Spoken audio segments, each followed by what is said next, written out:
Hello everyone.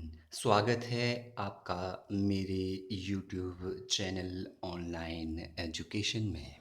मैं assistant professor Praveen Thakur आज जिस विषय को लेकर आप लोगों के बीच उपस्थित हूँ वो है BA third year political science के विद्यार्थियों को, Himachal Pradesh BA third year political science के विद्यार्थियों को जो पुस्तक लगी हुई है डेमोक्रेसी एंड गवर्नेंस, उसका प्रथम यूनिट का प्रथम टॉपिक है संसद। भारतीय संसद की विशेषताएं। तो आज हम जानने की का प्रयास करेंगे, यह समझने का प्रयास करेंगे कि संसद का अर्थ क्या है, संसद क्या है, भारतीय संसद क्या है, भारतीय संसद की विशेषताएं क्या क्या है। यह हम इस जो है वीडियो लेक्चर में जानने की कोशिश करेंगे। सबसे पहले भारत एक अर्ध संघात्मक शासन प्रणाली वाला देश है, यह बात हमें याद रखनी है। India is a quasi federal state. अब अर्ध संघात्मक शासन प्रणाली क्या है?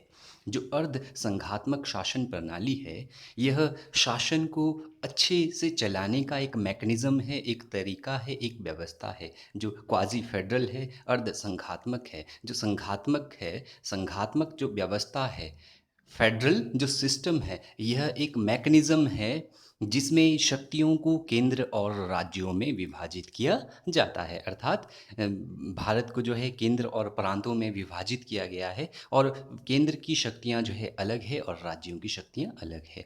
अमेरिका संघात्मक व्यवस्था का, अमेरिका फेडरलिज्म का, फेडरेशन का सबसे अच्छा उदाहरण है अमेरिका और कनाडा। अमेरिका और कनाडा में जो संघात्मक व्यवस्था है, अमेरिका में जो केंद्र है, केंद्र की शक्तियाँ अलग है, वो ऑटोनॉमस है, और जो सेंटर है वो ऑटोनॉमस है, और जो प्रांत है 50 वहाँ पर प्रांत है, तो 50 प्रांत भी स्वतंत्र है और केंद्र भी स्वतंत्र है। ये असंघात्मक व्यवस्था की विशेषता होती है कि इसमें केंद्र और प्रांत स्वतंत्र होते हैं।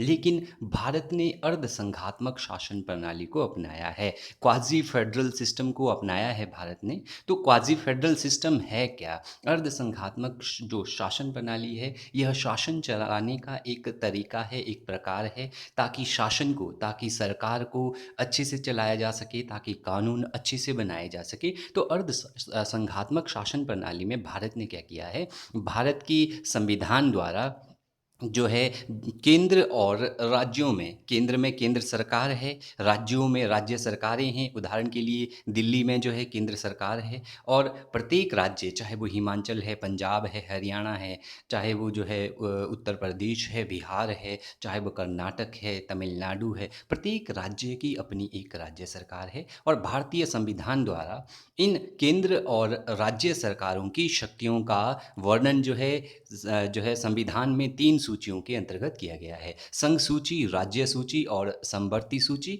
और अवशिष्ट शक्तियां, अर्थात संघ सूची में कानून बनाने का अधिकार केवल और केवल केंद्र सरकार को है। राज्य सूची की जितनी भी शक्तियां हैं उन पर जो है कानून बनाने का अधिकार जो है राज्य सरकार को है। लेकिन यदि राज्य सरकार को लगता है कि राज्य सूची का कोई विषय जो है, कोई सब्जेक्ट जो है राष्ट्रीय महत्व का है, तो वह जो है प्रस्ताव पास करके केंद्र सरकार के पास, संसद के पास उस प्रस्ताव को भेज सकती है। अगर ऐसे प्रस्ताव को संसद पास करता है तो उस पर जो है, उस राज्य सूची के विषय पर जो है केंद्र कानून बना सकता है। और जो समवर्ती सूची है, समवर्ती सूची पर कानून बनाने का अधिकार केंद्र और राज्य दोनों को है। लेकिन यदि दोनों में जो है किसी विषय को लेकर विवाद हो जाए तो अंतिम जो निर्णय माना जाता है, अंतिम जो विषय लागू होगा, वो जो है केंद्र सरकार का लागू होगा। और अवशिष्ट शक्तियों पर जो अधिकार है, क्षेत्र है, वो केंद्र सरकार का है। तो संसद क्या है, यह हम जानने की कोशिश करेंगे। और आपने याद रखना है, भारत एक अर्ध संघात्मक शासन प्रणाली वाला देश है। India is a quasi federal state. ये जो है केसी वियर ने कहा था भारत को कि भारत एक अर्ध संघात्मक शासन प्रणाली वाला देश है। तो चलिए जानने की कोशिश करते हैं, संसद, भारतीय संसद की विशेषताएं क्या क्या है। Unit 1 topic 1 Indian parliament its feature. हम जानने की कोशिश करेंगे कि संसद क्या है। भारत एक अर्धसंघात्मक शासन प्रणाली वाला देश है, एक लोकतंत्रीय शासन प्रणाली वाला देश है। यदि आप चैनल पर नए हैं तो चैनल को सब्सक्राइब ज़रूर करें ताकि आपको लेटेस्ट अपडेट्स जो है चैनल के मिलते रहें। जो सिलेबस है जो थर्ड ईयर वाले बच्चे हैं, थर्ड बीए थर्ड जो है, उनके लिए जो सिलेबस है वो है लोकतंत्र और जो है डेमोक्रेसी एंड गवर्नेंस, लोकतंत्र और जो है शासन। इसके बारे में ये आपकी पुस्तक है। इसका हम पहला टॉपिक पढ़ रहे हैं। केंद्र स्तर पर जो शासन की संरचना है जो है भारतीय संसद के बारे में हम जानने का प्रयास कर रहे हैं। अभी हम केंद्र स्तर पर भारत में जो है शासन की दृष्टि से जो है शासन को दो भागों में बांटा है, केंद्र और राज्यों में। अर्थात एक सरकार केंद्र में होती है और राज्यों में राज्य सरकारें होती है। तो जो केंद्र स्तर पर जो शासन की संरचना है, केंद्र स्तर पर जो शासन चलाने का जो मुख्य अंग होता है, केंद्र स्तर पर सेंट्रल स्तर पर दिल्ली में जो शासन चलाने का कानून बनाने का मुख्य अंग होता है वो संसद होता है। तो केंद्र स्तर पर हम शासन संरचना को जानने का प्रयास करेंगे। जिस प्रकार केंद्र में संसद होता है उसी प्रकार राज्यों में राज्य विधानमंडल होता है। जिस प्रकार केंद्र में प्रधानमंत्री होता है उस प्रकार राज्यों में मुख्यमंत्री होता है। जिस प्रकार केंद्र में राष्ट्रपति होता है उसी प्रकार राज्यों में मुख्यमंत्री होता है। जिस प्रकार जो है केंद्र में जो है एक विधानमंडल होता है उसी प्रकार जो है विधानमंडल जो है राज्यों में भी पाया जाता है। तो चलिए जानने का प्रयास करते हैं। भारतीय संसद, इंडियन पार्लियामेंट। भारतीय संसद का अर्थ जानने का कोशिश करते हैं कि संसद क्या है या भारतीय संसद क्या है। तो संसद क्या है? संसद जो है केंद्रीय सरकार का या केंद्रीय स्तर पर, केंद्र सरकार कहाँ है हमारी? दिल्ली में। तो केंद्रीय स्तर पर जो है शासन चलाने का मुख्य अंग संसद है और केंद्र स्तर पर विधान पालिका को संसद कहा जाता है। अर्थात केंद्र स्तर पर जो कानून बनाने वाली संस्था है, विधान पालिका है, उसको संसद कहा जाता है। केंद्र स्तर पर जो केंद्र सरकार होती है उसके शासन चलाने की, उसके कानून बनाने के मुख्य अंग को संसद कहा जाता है। और केंद्र को जो है सभी वैधानिक शक्तियां प्राप्त है। केंद्र स्तर पर भारतीय संसद के दो सदन हैं। तो जो संसद है, भारतीय संसद है, इसका वर्णन जो है अनुच्छेद 79 के अंतर्गत किया गया है और यह जो है कहा गया है कि जो है अनुच्छेद 79 के अनुसार जो है संसद की व्यवस्था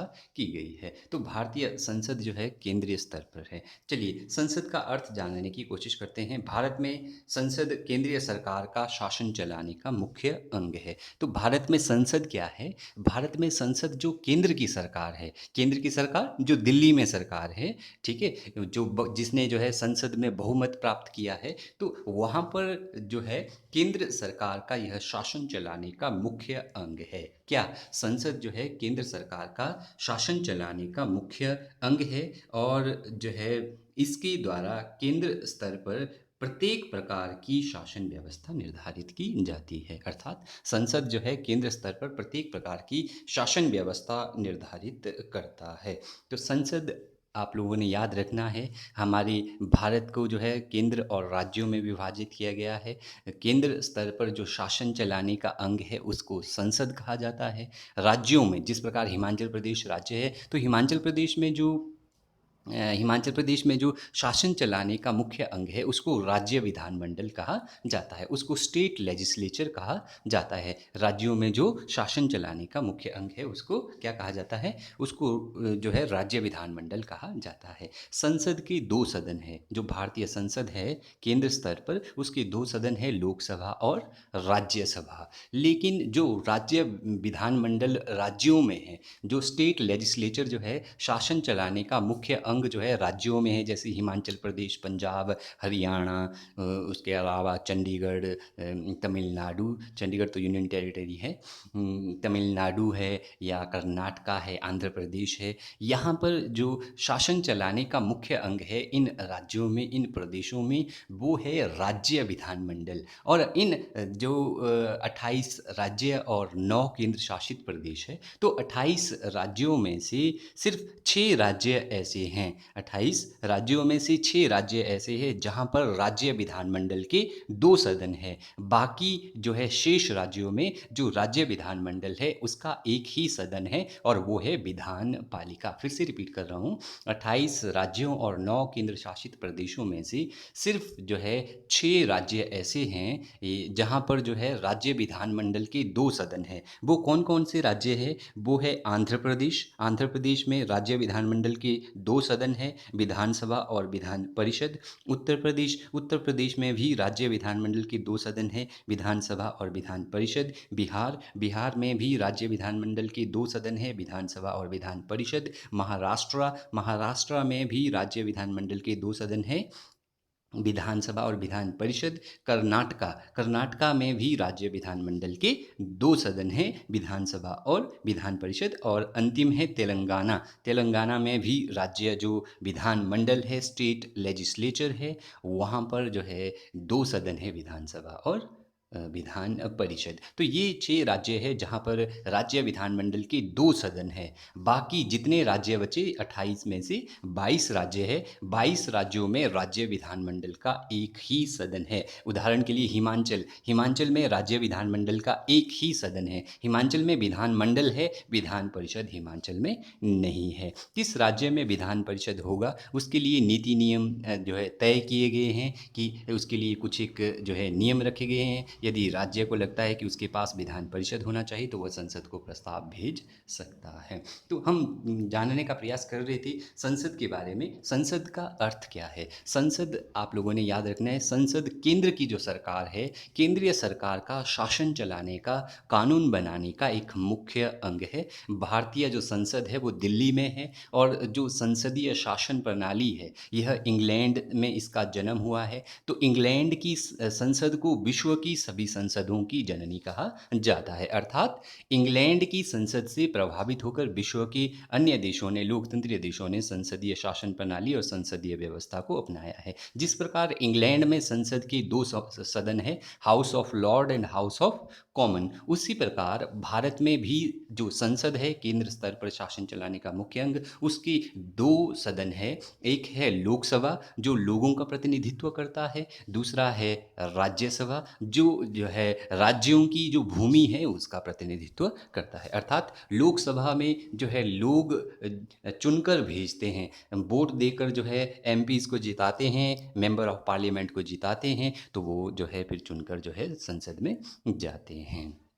तो भारत में जो है लोकसभा की सीटों का विभाजन किया गया है प्रत्येक राज्यों में। हिमाचल में लोकसभा की 4 सीटें हैं, ये आपने याद रखना है। हिमाचल से लोकसभा के लिए 4 सदस्य चुने जाते हैं। लोकसभा को जो है 4 निर्वाचन क्षेत्रों में विभाजित किया जाता है हिमाचल को, और 3 राज्यसभा की सीटें हैं हिमाचल में। और जो राज्य विधानमंडल है, हिमाचल की जो विधानसभा है, राज्य विधानमंडल है, उसमें जो है 68 सीटें हैं। तो ये आपने याद रखना। फिर से रिपीट कर रहा हूँ, लोकसभा के लिए जो है 4 जो एमपीज़ है हिमाचल भेजता है, राज्यसभा के लिए 3, और ये जो है संसद में जो कुल सदस्य लोकसभा और राज्यसभा से जाते हैं वो है 7। तो चलिए संसद के गठन को जानने की कोशिश करते हैं। कहते हैं कि भारत का जो संविधान का अनुच्छेद 79 है, 79 है, उसमें संसद के गठन की व्यवस्था की गई है। या अनुच्छेद 79 में कहा गया है कि भारत की एक संसद होगी, अर्थात केंद्र स्तर पर शासन चलाने के लिए एक संसद का निर्माण किया जाएगा जो लोकसभा, राज्यसभा तथा राष्ट्रपति से मिलकर बनेगी। तो आप लोगों ने याद रखना है, संसद का गठन जो है, संसद का गठन लोकसभा, राज्यसभा और राष्ट्रपति से मिलकर होता है। संसद में जो है लोकसभा, राज्यसभा और राष्ट्रपति, और जो राज्य विधानमंडल है जो राज्यों में शासन चलाने का मुख्य अंग होता है। जिन राज्यों में 2 सदन हैं वहाँ पर विधानसभा, विधान परिषद और राज्यपाल होगा। जिन राज्यों में सिर्फ 1 सदन है वहाँ पर विधानसभा प्लस राज्यपाल होगा। फिर से रिपीट कर रहा हूँ, संसद का जो गठन किया जाएगा वो किया जाएगा लोकसभा प्लस राज्यसभा प्लस राष्ट्रपति से मिलकर जो है संसद का गठन होता है। और जो राज्यों में शासन चलाने का मुख्य अंग राज्य विधानमंडल है, स्टेट लेजिस्लेचर इसको नाम दिया गया है, तो वहाँ पर यदि तो 2 सदन है राज्यों में, विधानसभा प्लस विधान परिषद प्लस राज्यपाल। जैसे हिमाचल में राज्य विधानमंडल का 1 सदन है, विधानसभा। तो हिमाचल का जो राज्य विधानमंडल है, उसका गठन जो है उसके उसके गठन में सिर्फ़ जो है विधानसभा प्लस राज्यपाल होगा। तो ये था संसद का गठन जो है अनुच्छेद 79 के अनुसार किया गया है, और इसमें कहा गया है कि जो संसद है उसके 2 सदन होंगे, लोकसभा और राज्यसभा। लोकसभा जो है निम्न सदन होता है, लोअर हाउस होता है, यह लोगों का प्रतिनिधित्व करता है, इसको लोगों का सदन भी कहा जाता है, इसको जो है लोकप्रिय सदन के रूप में भी जाना जाता है। दूसरा सदन को जो है ऊपरी सदन कहा जाता है, ऊपरी सदन राज्यसभा है। राज्यसभा जो है जो राज्यों की भूमि है, जो टेरिटरी है, उसका प्रतिनिधित्व करता है प्रतिनिधित्व करता है। तो चलिए जानने की कोशिश करते हैं भारतीय जो संसद है। संसद मैंने आपको पहले ही क्लियर कर दिया। संसद जो है भारत में केंद्र स्तर पर, सेंट्रल स्तर पर भारत में जो है शासन की दृष्टि से भारत को जो है केंद्र और राज्यों में विभाजित किया गया है, या जो है केंद्र में एक सरकार है, ठीक है। केंद्र में जो है संसद में जिस दल को बहुमत मिल जाता है, संसद में जो दल बहुमत प्राप्त कर लेता है लोकसभा में, तो वह दल अपनी सरकार बनाता है केंद्र में। जिस प्रकार वर्तमान समय में जो एनडीए और बीजेपी, एनडीए जो है जो नेशनल डेमोक्रेटिक अलायंस है, या भारतीय जनता पार्टी के समर्थन में केंद्र में सरकार बनी है, और बहुत सारे राज्यों में भी इसकी ही सरकार है। तो भारतीय संसद की विशेषताओं को हम जानने का प्रयास करते हैं कि जो है भारतीय जो संसद है, जो केंद्र में शासन चलाने का मुख्य अंग है, इसकी विशेषताएं क्या क्या है। भारतीय संसद की विशेषताएं इस प्रकार है। तो जो भारतीय संसद है, जो केंद्र में शासन चलाने का मुख्य अंग है, जो कानून बनाने का मुख्य अंग है, इस संसद के 2 सदन है, लोकसभा और राज्यसभा। तो पहली विशेषता इसकी है कि 2 सदनीय संसद। भारत का संसद जो है 2 सदनों वाला है। यह जो है बाइकैमरल जो है लेजिस्लेचर है, बाइकैमरल पार्लियामेंट है इंडिया की। बाइकैमरल का अर्थ क्या होता है? द्विसदनीय, 2 सदनों वाला। तो भारत की जो संसद है, या भारतीय संसद की पहली मुख्य विशेषता यह है कि भारत की संसद की 2 सदन है। पहले सदन का नाम है लोकसभा, दूसरे सदन के नाम है राज्यसभा। तो अनुच्छेद 79 के अनुसार जो है राज्यसभा को ऊपरी सदन कहा जाता है, और लोकसभा को निम्न सदन कहा जाता है। तो यह भारत के सदन की पहली विशेषता है, भारत के संसद की पहली विशेषता है कि इसके 2 सदन हैं, लोकसभा तथा राज्यसभा, ठीक है। लोकसभा जो है ऊपरी सदन कहा जाता है, सॉरी, लोकसभा को निम्न सदन कहा जाता है, लोअर हाउस कहा जाता है। लोकसभा लोगों का प्रतिनिधित्व करता है, और राज्यसभा को ऊपरी सदन कहा जाता है, अपर हाउस कहा जाता है इसको। यह जो है लोगों का प्रतिनिधित्व करता है। याद रखना, भारत में एक संसद है, सिर्फ वो है दिल्ली में। जो है संसद एक है, और राज्य विधानमंडल जो है बहुत ज़्यादा है। 28 के 28 राज्य विधानमंडल जो है 28 राज्यों में है, लेकिन संसद एक ही है, वो है दिल्ली में। दूसरा है राष्ट्रपति जो है संसद का एक भाग है। प्रेसिडेंट इज ए जो है पार्ट ऑफ पार्लियामेंट।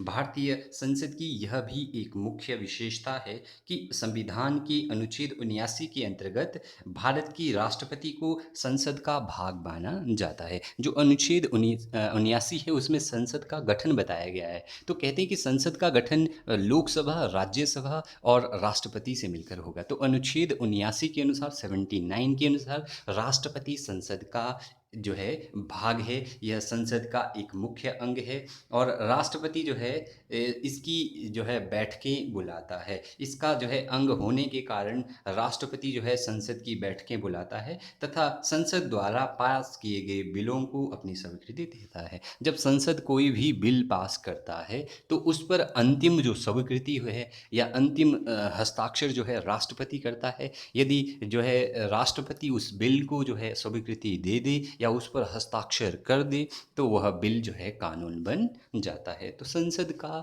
भाग है राष्ट्रपति, और राष्ट्रपति जो है संसद की बैठकें बुलाता है। और जो संसद का पहला जो नया जो सरकार बनती है, तो उसका जो पहला सत्र होता है, पहला अधिवेशन होता है, उसकी बैठक की अध्यक्षता भी राष्ट्रपति ही करते हैं। तीसरा पॉइंट है सदस्यों को मनोनीत करने की व्यवस्था।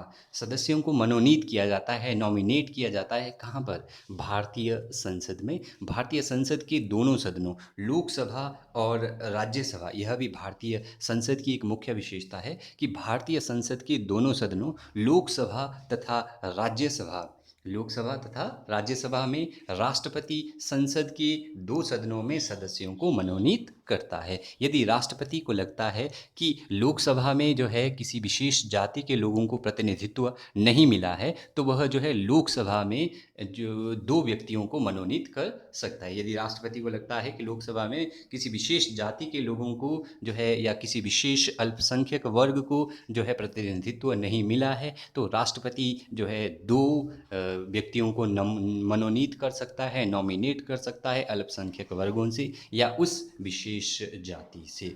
और राष्ट्रपति जो है राज्यसभा में 12 लोगों को मनोनीत कर सकता है। राष्ट्रपति राज्यसभा में कितने लोगों को मनोनीत कर सकता है? 12 लोगों को मनोनीत कर सकता है, जो कला, साहित्य तथा विज्ञान की क्षेत्र में जिन्होंने प्रसिद्धि प्राप्त की हो, जो कला, साहित्य तथा विज्ञान के क्षेत्र में जो सुप्रसिद्ध प्रसिद्ध हो, ऐसे 12 व्यक्तियों को राज्यसभा में मनोनीत कर सकता है। कौन? राष्ट्रपति। या एंग्लो इंडियन से जो है भारत का राष्ट्रपति लोकसभा में 2 सदस्यों को मनोनीत कर सकता है। एंग्लो इंडियन कम्युनिटी से 2 सदस्यों को लोकसभा में मनोनीत कर सकता है भारत का राष्ट्रपति। और जो राज्यसभा है, राज्यसभा में जो व्यक्ति जो है कला, साहित्य और संस्कृति में जो है विख्यात है, सुप्रसिद्ध है, ऐसे 12 व्यक्तियों को, 12 व्यक्तियों को जो है मनोनीत कर सकता है। भारत का राष्ट्रपति, आप लोगों ने याद रखना है, भारत का राष्ट्रपति जो है देश का मुखिया होता है, हेड ऑफ द स्टेट जो है राष्ट्रपति होता है। और राष्ट्रपति के नाम पर ही हमारे देश का सारा शासन, हमारे देश के सारे कानून जो है राष्ट्रपति के नाम से ही, जितने भी आदेश निकलते हैं, जितने भी कानून बनते हैं, वो राष्ट्रपति के नाम पर ही बनते हैं। तो राष्ट्रपति हेड ऑफ द स्टेट है, हमारे देश का मुखिया जो है राष्ट्रपति है। और वह तीनों सेनाओं का, चाहे वो जल सेना हो, थल सेना हो, वायु सेना हो, इन तीनों सेनाओं का सर्वोच्च सेनापति भी राष्ट्रपति ही होता है। जिस प्रकार राष्ट्रपति जो है पूरे देश का जो है मुखिया होता है और यह देश का प्रथम नागरिक होता है, राष्ट्रपति जो है देश का फर्स्ट सिटीजन होता है। उसी प्रकार प्रदेशों में, राज्यों में जो राज्य विधानमंडल है, वहाँ पर जो राज्यपाल है, राज्यपाल जो है उस प्रदेश का मुखिया होता है। जैसे हिमाचल प्रदेश है, तो हिमाचल प्रदेश का मुखिया जो है राज्यपाल है। केंद्र की सरकार का जो मुखिया होता है वो प्रधानमंत्री, केंद्र में जो सरकार है वर्तमान समय में, उसका जो हेड है वो प्रधानमंत्री है। और जो राज्यों में सरकारें हैं, जैसे हिमाचल सरकार है, हिमाचल सरकार का जो मुखिया है वो मुख्यमंत्री है, श्री जयराम ठाकुर। ठीक है, तो केंद्र सरकार का जो मुखिया हुआ वो प्रधानमंत्री श्री नरेंद्र मोदी। ठीक है, और जो राज्य में सरकार है उसका जो मुखिया हुआ वो हुआ मुख्यमंत्री श्री जयराम ठाकुर। और भारत का जो मुखिया है, हेड ऑफ द स्टेट है, वो है राष्ट्रपति। और प्रदेशों का मुखिया, जैसे हिमाचल एक प्रदेश, हिमाचल प्रदेश में जो है राष्ट्रपति की जगह राज्यपाल होता है, तो राज्यपाल जो है हिमाचल प्रदेश का मुखिया है।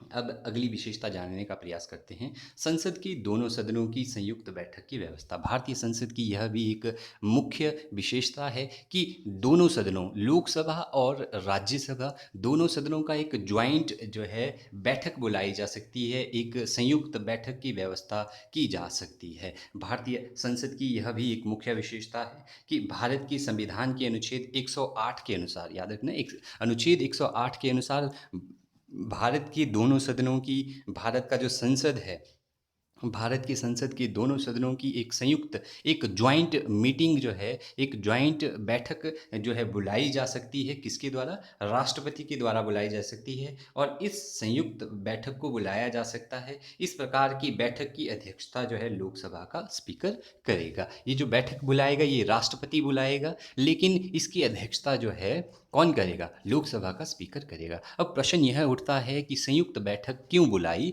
जाती है, या ज्वाइंट जो जो सीटिंग है वो दोनों सदनों की, लोकसभा और राज्यसभा की, क्यों बुलाई जाती है? यदि लोकसभा और राज्यसभा में किसी बिल को लेकर मतभेद हो जाए, लोकसभा बिल को पास कर दे लेकिन राज्यसभा उसको पास ना करे, या राज्यसभा बिल को पास करे लेकिन लोकसभा उसको पास करने से मना कर दे, यदि उनमें जो है बिल को लेकर मतभेद हो जाए और वह बिल बहुत आवश्यक हो, वह राष्ट्रीय महत्व का हो और वह बिल बहुत ज़रूरी हो कि वह बिल पास होना चाहिए, तो उनके बीच का जो मतभेद है, किनके बीच का मतभेद, इन दोनों सदनों के बीच का, लोकसभा और राज्यसभा के बीच का जो मतभेद है उसको दूर करने के लिए, ताकि वह बिल पास हो सके, राष्ट्रपति एक संयुक्त बैठक बुलाता है और संयुक्त बैठक में उस मतभेद को दूर करने का प्रयास किया जाता है, ताकि वह बिल जो है क्या हो जाए, ताकि वह बिल लागू हो जाए, वह बिल पास हो जाए। तो इसके लिए संयुक्त अधिवेशन या संयुक्त जो बैठक है उसका जो वर्णन है वो अनुच्छेद 108 के अनुसार किया गया है, और अनुच्छेद 108 के अनुसार राष्ट्रपति जो है दोनों सदनों की संयुक्त बैठक बुला सकता है। अगली जो विशेषता है भारतीय संसद की वो है जनसंख्या के आधार पर प्रतिनिधित्व। ठीक है, जनसंख्या के आधार पर प्रतिनिधित्व, अर्थात भारतीय जो संसद है, भारतीय संसद में जनसंख्या के आधार पर प्रतिनिधित्व दिया है, अर्थात जो भारत के 28 राज्य है और 9 केंद्र शासित प्रदेश है, इनको जो है जनसंख्या के आधार पर संसद में प्रतिनिधित्व दिया गया है। संसद में जनसंख्या के आधार पर प्रतिनिधित्व का अर्थ क्या है? उदाहरण के लिए हिमाचल की जनसंख्या 68 लाख है। ठीक है, 68,56,509, अब लगभग 70 लाख के आसपास होगी। तो हिमाचल में लोकसभा की 4 सीटें हैं। तो अगर आप जो है इसको डिवाइड करेंगे, 70 लाख को अगर आप डिवाइड करेंगे, जो है ये आएगा आपके पास जो है मतलब 14 या 15 के आसपास। तो कहने का अर्थ है कि 15-16 या 16 लाख की पॉपुलेशन पर हिमाचल में एक एमपी, मेंबर ऑफ पार्लियामेंट जो है, संसद का सदस्य जो है लोकसभा के लिए चुना जाता है। हिमाचल में लोकसभा के लिए 4 सीटें हैं। तो जनसंख्या के आधार पर जो है संसद में प्रतिनिधित्व दिया जाता है, यह भी एक मुख्य विशेषता है। भारत की संसद के जो 2 सदन हैं वहाँ पर जो है संसद के सदस्यों का चुनाव जो है जनसंख्या के प्रतिनिधित्व के आधार पर और निर्धारित किया जाता है।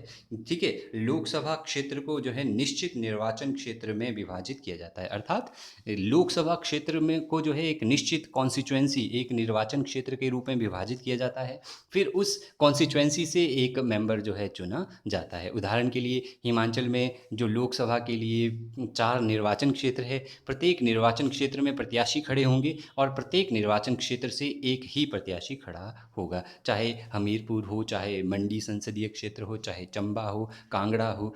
ठीक है, तो प्रत्येक जो है निर्वाचन क्षेत्र से एक व्यक्ति जो है, एक जो है एमएलए, सॉरी एक एमपी चुना जाएगा। तो जनसंख्या के आधार पर प्रतिनिधित्व दिया गया है कहाँ पर? संसद में भारतीय जो है राज्यों को। अगला है कार्यकारी कार्य। संसद की जो है कार्यकारी कार्य भी होते हैं, चाहे वो लोकसभा है, चाहे वो राज्यसभा है। भारतीय संसद केवल वैधानिक कार्य ही नहीं करती, भारतीय संसद केवल जो है कानून बनाने का ही काम नहीं करती, वैधानिक कार्य का ये अर्थ हुआ, बल्कि यह कार्यकारी कार्य भी करती है। अनुच्छेद 75 जो है इसका सब सेक्शन 3 के अनुसार मंत्रिपरिषद को सामूहिक रूप से लोकसभा के प्रति उत्तरदायी बनाया गया है। जो काउंसिल ऑफ मिनिस्टर है वो सामूहिक रूप से, वो कलेक्टिव रूप से उसकी रिस्पॉन्सिबिलिटी जो है लोकसभा के प्रति जो है उत्तरदायी उसको बनाया गया है। तो इसके कार्यकारी कार्य भी है भारतीय संसद की। संघीय क्षेत्रों को प्रतिनिधित्व, जो यूनियन टेरिटरी है, संघीय क्षेत्रों को भी जो है भारतीय संसद में प्रतिनिधित्व दिया गया है। कौन कौन सी यूनियन टेरिटरी को जो है भारतीय संसद में प्रतिनिधित्व दिया गया है? भारतीय संसद की यह भी एक मुख्य विशेषता है कि भारतीय संसद में केंद्र शासित प्रदेशों को प्रतिनिधित्व दिया गया है। उदाहरण के लिए दिल्ली केंद्र शासित प्रदेश से लोकसभा के लिए 7 सदस्य चुने जाते हैं, या 7 सदस्य भेजती है जो दिल्ली केंद्र शासित प्रदेश है, तथा राज्यसभा के लिए यह 3 सदस्य भेजते हैं। तो दिल्ली जो केंद्र शासित प्रदेश है वहाँ से लोकसभा के लिए 7 सदस्य भेजे जाते हैं और राज्यसभा के लिए 3 सदस्य भेजे जाते हैं। दिल्ली एक केंद्र शासित प्रदेश होने के साथ साथ इसको जो है विधानसभा का यहाँ पर एक जो है विधान मंडल भी यहाँ पर है। अगला पॉइंट है संसद की कार्य और शक्तियाँ। संसद की कार्य क्या है, संसद की शक्तियाँ क्या है, इसके बारे में हम जानने का प्रयास करते हैं कि भारत की संसद की क्या-क्या कार्य हैं, क्या-क्या शक्तियाँ हैं। भारत का संसद एक ऐसी संस्था है जो कई प्रकार की भूमिका निभा रही है, ठीक है? संसद की शक्तियाँ एवं कार्य को हम जानने का भारत की संसद जो है कई प्रकार की भूमिकाएँ निभा रही है, तो जानने का प्रयास करते हैं। तो सबसे पहली है वैधानिक शक्तियाँ। वैधानिक शक्तियाँ या वैधानिक क्षेत्र में संसद की भूमिका। कई बार ये भी पूछा जाता है कि संसद की भूमिका का वर्णन करो, तो वैधानिक शक्तियाँ या वैधानिक भूमिका भारतीय संसद की। वैधानिक संसद प्रत्येक प्रकार के कानून का निर्माण करता है। वैधानिक शक्तियों के रूप में भारत का संसद प्रत्येक प्रकार के कानून का निर्माण करता है, अर्थात कोई भी कानून बनने से पहले बिल के रूप में संसद में जाता है। या तो लोकसभा शुरू करता है या राज्यसभा शुरू करता है। यदि लोकसभा ने बिल पास कर दिया तो फिर वो राज्यसभा के पास जाएगा, और राज्यसभा ने यदि बिल पास कर दिया तो वह फिर राष्ट्रपति की स्वीकृति के लिए जाएगा। यदि राष्ट्रपति ने उस पर स्वीकृति देगी, हस्ताक्षर कर दिए, तो वह कानून बन जाता है। तो प्रत्येक प्रकार के कानून का निर्माण करना यह जो है भारतीय संसद का एक मुख्य कार्य है। संविधान में दी गई जो 3 सूचियाँ हैं, संघ सूची, राज्य सूची तथा समवर्ती सूची, इन तीनों पर संसद कानून बना सकती है। तो संविधान में जो संघ सूची दी गई है, संविधान के अनुसार संघ सूची और राज्य सूची पर या जो है समवर्ती सूची, इन तीनों पर संसद, लोकसभा और राज्यसभा कानून बना सकती है। कुछ परिस्थितियों में केंद्रीय संसद राज्य सूची के विषयों पर भी कानून बना सकती है। कुछ परिस्थितियों में यदि राज्य जो विधानमंडल है, यदि वह स्वयं जो है प्रस्ताव पास करके संसद को भेज दे कि राज्य सूची का यह विषय राज्य महत्व का है, नेशनल इम्पोर्टेंस का है, राष्ट्रीय महत्व का है, आपको इस पर कानून बनाना चाहिए, तब जो है केंद्रीय संसद जो है कानून बना सकता है। अदरवाइज़ जो संसद है वो दोनों सदनों द्वारा जो है पारित किए गए विधेयकों को यदि राष्ट्रपति स्वीकृत कर देता है तो वह कानून बन जाता है। जब दोनों सदन जो है बिल को पास कर देते हैं, यदि राज्यसभा ने पास कर दिया फिर लोकसभा के पास चला गया तो लोकसभा के बाद राष्ट्रपति के पास जाएगा। यदि जो है लोकसभा ने पहले शुरू कर दिया तो फिर राज्यसभा के पास जाएगा बिल, फिर राष्ट्रपति के पास जाएगा। तो दोनों सदन जो है बिल बनाने में महत्वपूर्ण भूमिका निभाते हैं। तो यह संसद की वैधानिक शक्तियाँ हैं। जब हम संसद की बात करते हैं तो संसद में लोकसभा और राज्यसभा दोनों ही आते हैं। लोकसभा और राज्यसभा दोनों से मिलकर ही संसद का निर्माण होता है। कार्यकारी शक्तियाँ अथवा भूमिका, तो भारत में संसदीय शासन प्रणाली है, और संसदीय शासन प्रणाली क्या होती है ये भी आपको आना चाहिए।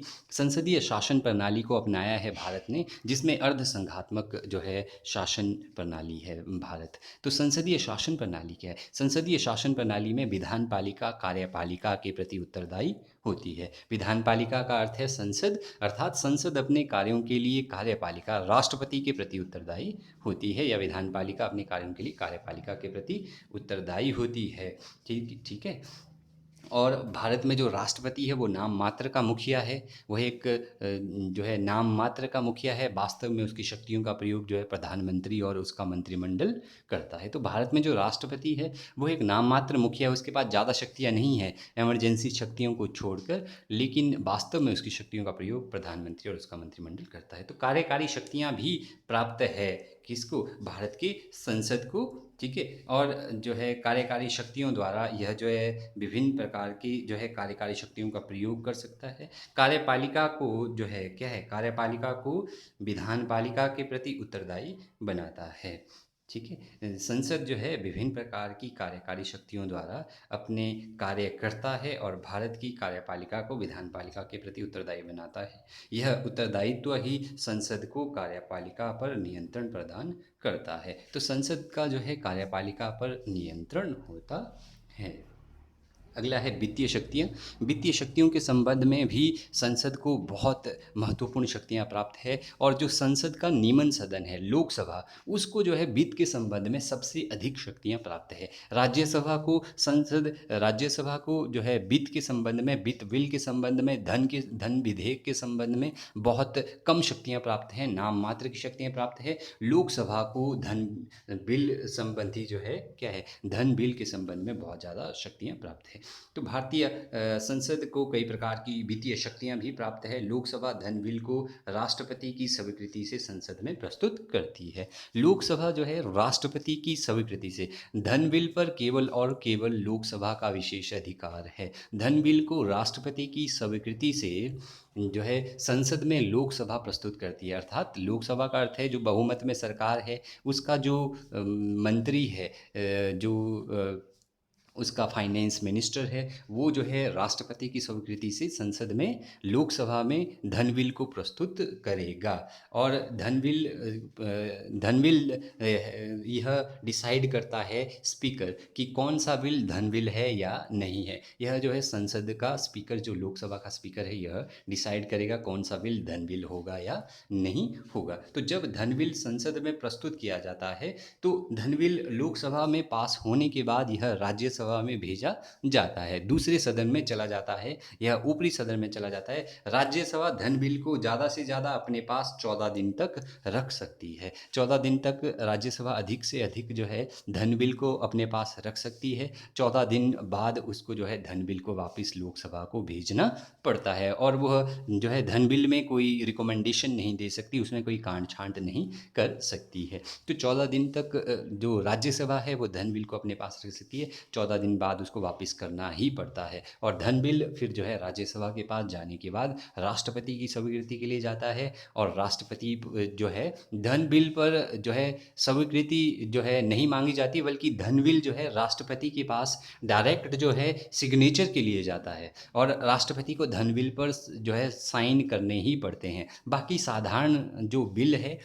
जो साधारण बिल है उन पर राष्ट्रपति की स्वीकृति मांगी जाती है। यदि राष्ट्रपति स्वीकृत कर देता है तो वह पास हो जाता है। यदि राष्ट्रपति को लगता है कि कोई चेंज करना है उस बिल में, तो वह वापस फिर से संसद में भेज सकता है उस बिल को अपनी शक्तियों का यूज़ करके, चाहे वो वीटो पावर हो, चाहे वो पॉकेट वीटो हो, विभिन्न प्रकार की शक्तियों का प्रयोग करके। लेकिन जो वित्त बिल है, जो धन बिल है, वह राष्ट्रपति के पास जो है डायरेक्ट सिग्नेचर के लिए जाता है, और राष्ट्रपति को साइन करने ही पड़ते, उसमें स्वीकृति नहीं मांगी जाती है राष्ट्रपति की। और जो साधारण बिल है, साधारण बिल को जब लोकसभा पास कर देती है तो राज्यसभा अधिक से अधिक 6 मंथ के लिए अपने पास रख सकती है, 6 मंथ तक उस बिल को अपने पास पेंडिंग रख सकती है।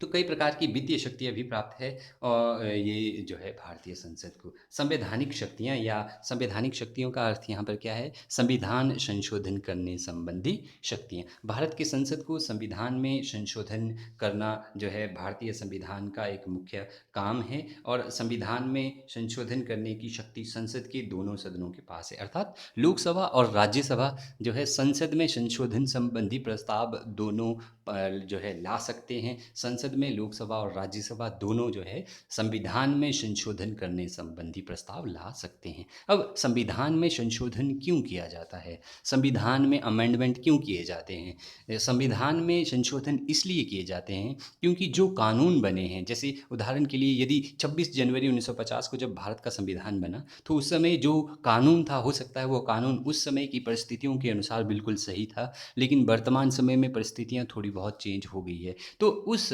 कानून में वर्तमान परिस्थितियों के अनुसार थोड़ा बहुत जो है क्या होना चाहिए, जो है बदलाव आना चाहिए, उस कानून में थोड़ा सा चेंज आना चाहिए, ताकि वो कानून जो है वर्तमान परिस्थितियों के अनुसार जो है वर्तमान परिस्थितियों के अनुकूल अनुकूल हो, इसलिए संविधान में संशोधन किया जाता है। जैसे 42वीं संवैधानिक संशोधन में 1976 में भारत के संविधान में समाजवाद और धर्मनिरपेक्ष शब्द जोड़ा गया, क्योंकि भारत की उस समय की व्यवस्था ऐसी हो गई थी कि सभी धर्मों के लोग भारत में रहते थे, तो समाजवाद और धर्मनिरपेक्ष शब्द जोड़ा गया कि भारत एक धर्मनिरपेक्ष राज्य है, और भारत सभी धर्मों के लोगों को एक समान जो है प्रमुखता देता है, मान्यता देता है।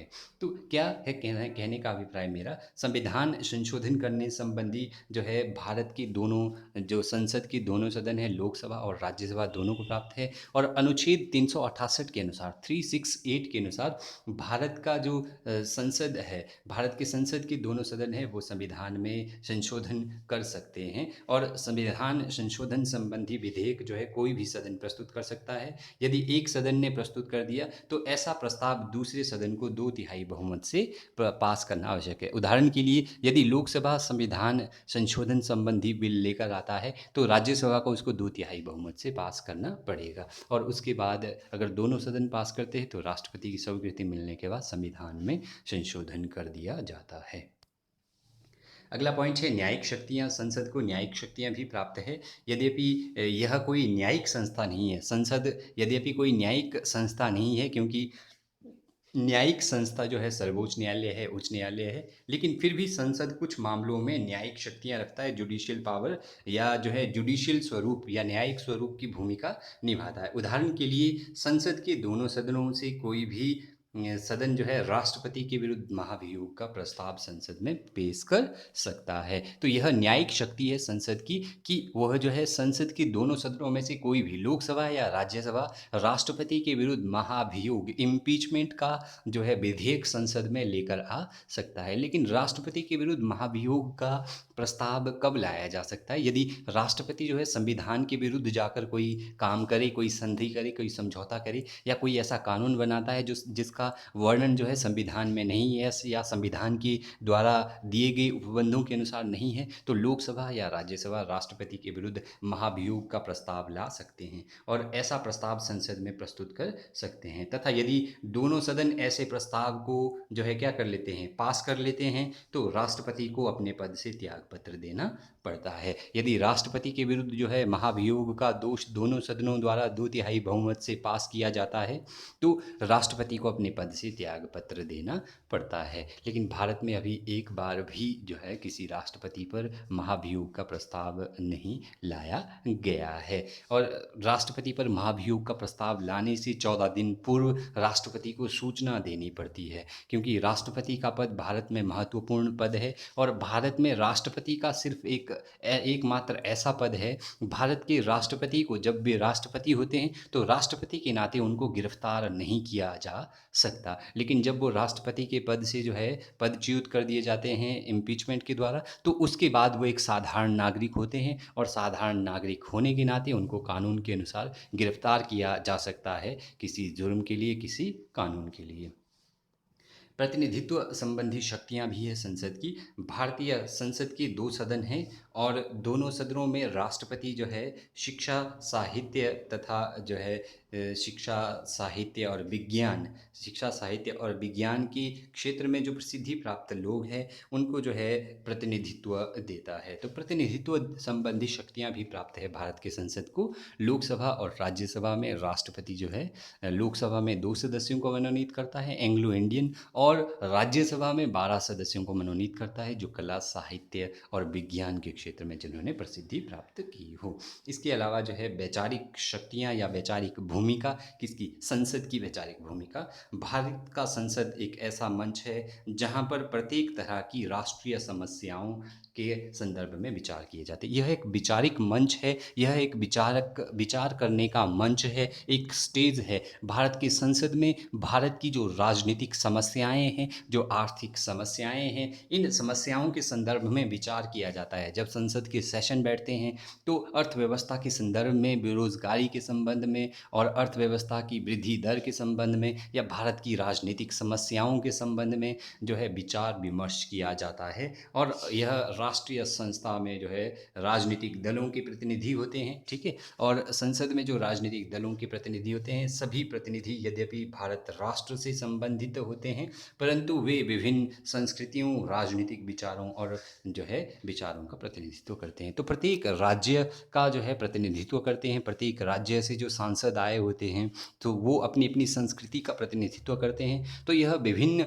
जो है वैचारिक मतों का एक मंच माना जाता है, विभिन्न विचारों का मंच माना जाता है। किसको? भारतीय संसद को। तो भारतीय संसद जो है एक विचारों का मंच है। यहाँ पर जो है डिबेट्स होते हैं, डिक्लेमेशन डिबेट्स जो है करते हैं संसद में। लोग कानून के ऊपर बहस करते हैं, अपने विचार रखते हैं, अपने राज्य की समस्याओं को रखते हैं। विदेशी संबंधों संबंधी शक्तियाँ। विदेशी संबंध क्या होते हैं? प्रत्येक राज्य को दूसरे राज्य के साथ संबंध बनाने पड़ते हैं, आर्थिक राजनीतिक संबंध बनाने पड़ते हैं, व्यापार के संबंध बनाने पड़ते हैं आर्थिक स्तर पर, और राजनीतिक समझौते करने पड़ते हैं। तो जो विदेशी संबंध संबंधी शक्तियाँ हैं, भारत की संसद को यह भी शक्ति प्राप्त है कि यह जो है विदेशी मामलों में कानून बनाने की शक्ति संसद को प्राप्त है। अर्थात विदेशी मामलों में जो कानून बनाए जाते हैं वो संसद द्वारा बनाए जाते हैं, तथा विभिन्न देशों के साथ जितनी भी संधियां और समझौते होते हैं वो संसद की उनमें महत्वपूर्ण भूमिका होती है। तो विदेशी सरकारों और विदेशी देशों के साथ जो संधियां और समझौते किए जाते हैं वो राष्ट्रपति के नाम से किए जाते हैं, भारत के राष्ट्रपति के नाम से किए जाते हैं। लेकिन उनके पीछे के जो कानून है वो किसके द्वारा बनाए जाते हैं? वो कानून जो है संसद द्वारा बनाए जाते हैं। तो संसद जो है विदेशी संबंधों में भी महत्वपूर्ण शक्तियाँ रखता है, और विदेशी संबंधों के संबंध में जो निर्णय हैं या जो कानून बनाए जाते हैं वो संसद द्वारा बनाए जाते हैं। और भारत के राष्ट्रपति के नाम पर ही प्रत्येक संधि और समझौते किए जाते हैं विदेशों से। तो निष्कर्ष हमारा क्या निकलता है? निष्कर्ष में हम कह सकते हैं कि भारत